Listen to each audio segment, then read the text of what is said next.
After the death of Hazrat Osman anhu as the kingmakers of Medina, the rebels sought to appoint a new Caliph themselves.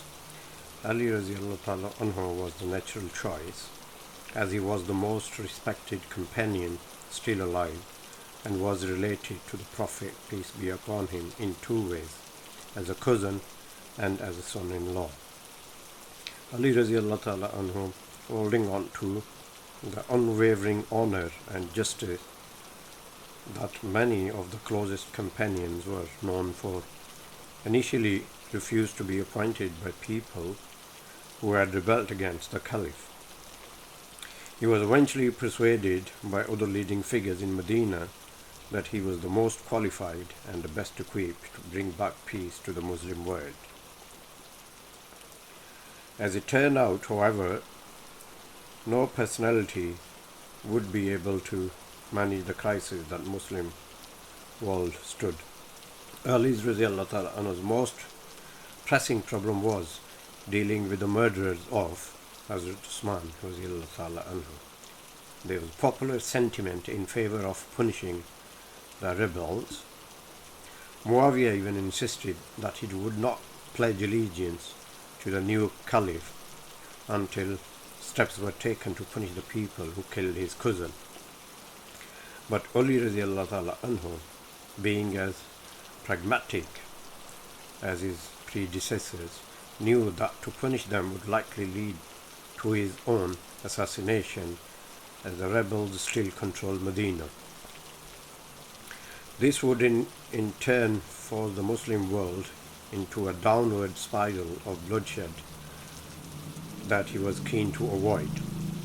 Instead, he moved his capital to Kufa in the fertile plain of Iraq, where support ran high for the embattled Caliph. Many in Medina were disheartened by his resistance to bringing the rebels to justice, and soon a force gathered with the intention of convincing Ali anhu to punish them. Led by two fellow companions, Talha and Zubair, and aided by the Prophet's widow, Aisha anha, the army departed for Iraq to confront Ali anha. It is difficult to judge the intentions of Ali anhu and his political opponents in their preparation for the coming conflict. On both sides, there were people who were close to the Prophet, peace be upon him, and must have been aware of the severity of fighting among Muslims. Yet both sides believed themselves to be entirely correct in their perception or independent reasoning regarding the correct course of action in dealing with the rebels. For Ali anhu, punishing them was not a political feasible, as he believed the best solution was to move on and attempt to reunify the Ummah. For his opponents, reunification was impossible without fixing wrongs and sending the message that the caliphate would not be violated as it was during the siege of Usman anhu. Both arguments probably had elements of truth in them, but the political division that came from Usman anhu's death were too big for even the companions to solve. So disunity was inevitable. So eventually in 656, the supporting armies of the opposing ideas met at the field near Basra in southern Iraq. Some members of opposition, including Talha and Zubair, met with Ali anhu with the battle, hoping to avoid bloodshed. A tentative peace treaty was agreed upon by the leaders of opposing sides, who were loath to see fighting between Muslims just over 20 years after the Prophet, peace be upon him, had been laid in his grave. Less pious-minded extremists on both sides still urged the soldiers to come to blows with each other, despite the negotiations of their leaders. In the confusion, the two armies finally collided, each believing the other side had started the fight. The Battle of the Camel, as it came to be known, was indecisive, with both sides taking on heavy losses. Talha and Zubair were both killed in the mayhem. Ali radiallahu ta'ala anhu and Aisha radiallahu ta'ala anha escaped the battle unharmed, but were disheartened at the first battle between Muslims in the history.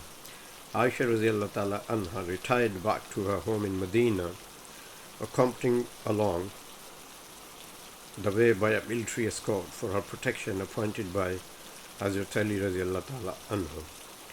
She disassociated herself from politics until her death in 678.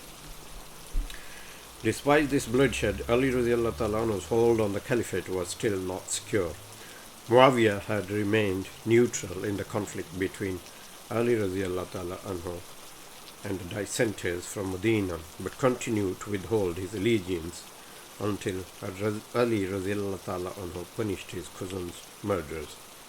Ali could not effectively govern, while one of the most powerful governors of the Muslim world did not submit to his authority, but he still held on to his position that punishing the rebel was not a priority and was not feasible in any case.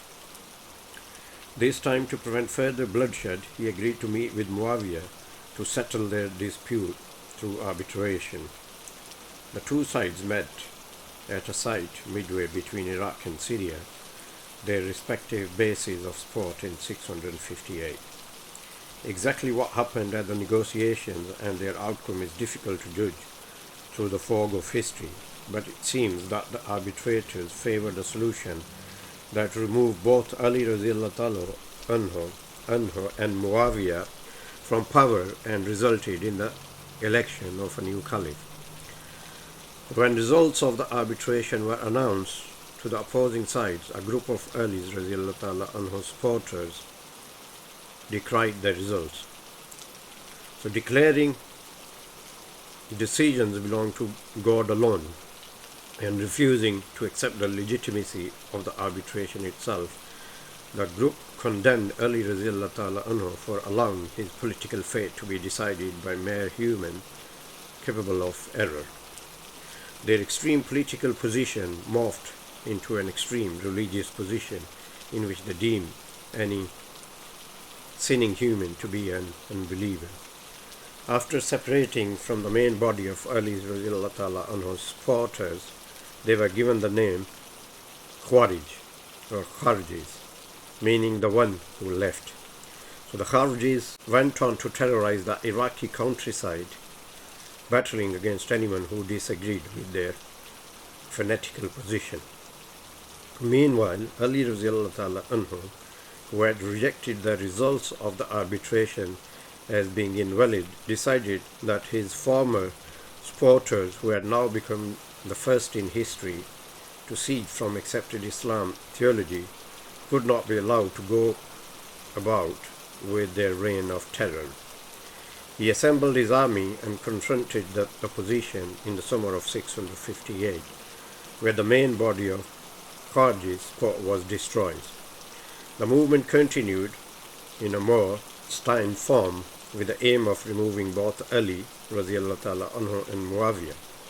An attempt to assassinate Muawiyah in Damascus by the Kharijites were unsuccessful, but they succeeded in killing Ali radiallahu ta'ala anhu.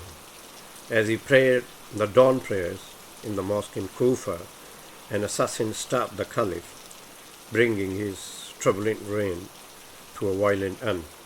The Caliphate fell to the only man left in the Muslim world with widespread support and the capabilities to be an effective leader, Muawiyah.